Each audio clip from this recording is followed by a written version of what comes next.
Kasako Media, tunaangazia maisha, tunaandika kesho. Mahakama ya Hakimu Mkazi Kisutu imehukumu adhabu ya kulipa faini ya shilingi milioni 15 ambao wanagawana au kwenda jela wanafunzi watatu wa vyuo vikuu vitatu tofauti nchini waliokuwa na kesi ya kumpiga na kumjeruhi mwanachuo mwenzao baada ya kutoa hatiani kwa makosa 7 likiwemo la kutishia kuua na kusambaza taarifa za uongo. Waliohukumiwa adhabu hiyo ni Mary Watogolo mwenye umri wa miaka 22 ambaye ni mwanafunzi wa Chuo Kikuu cha Dar es Salaam yani UDSM, Raina Mkwawili wa Chuo Kikuu Ardhi Dar es Salaam na Asha Juma mwanafunzi wa Chuo cha Uhasibu Dar es Salaam yani TIA.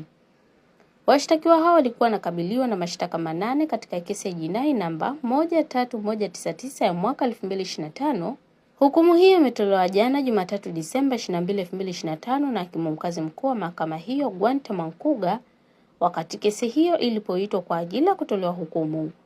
Akisoma hukumu hiyo, Hakimu Mankuga alisema upande wa Jamhuri ulipeleka mashahidi 12 na vielelezo 16 ambao walithibitisha mashtaka pasi na kuacha shaka katika mashtaka 7 kati ya 8 yaliyoshtakiwa nayo.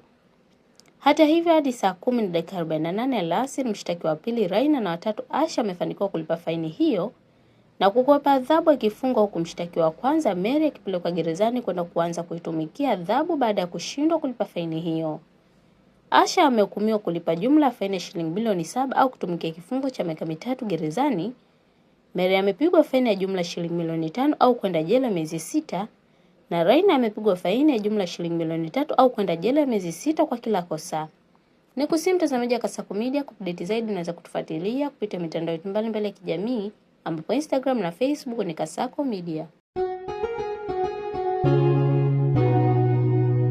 Kasako Media, tunaangazia maisha, tunaandika kesho.